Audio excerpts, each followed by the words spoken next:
back to the show. You're here with me, Ben, and today we're back talking about the Urbanista Stockholms. It's been a while since I made the review on the Urbanista Stockholms, and I got a lot of comments on the video about people having two big problems with them.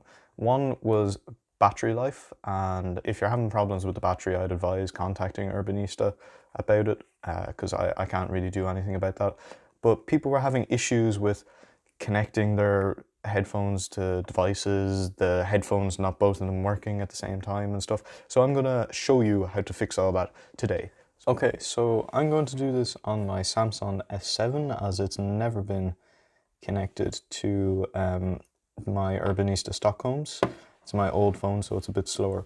So what you want to do is you want to keep your headphones in the case and scroll down to well, first you want to hold the two symbols, and you can probably see the two lights just glowing a bit blue there on the middle of the headphones.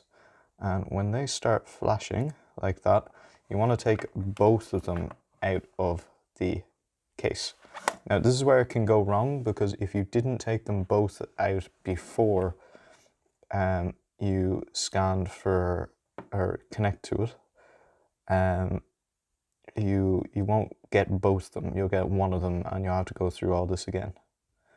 So hopefully you can read that screen, and bada bing bada boom, we are nicely connected. So now sometimes what happens to me as well is one of the headphones will work when I take it out of the case and the other one won't turn on. So all you do there is you'd hold down on this. A few moments later. For the light to flash blue, and then I kind of just rub them near each other so that they connect up, and then they should work together. So if this video was helpful and if you enjoyed, make sure to hit that like button and smash subscribe, and I'll see you guys in the next video. Goodbye.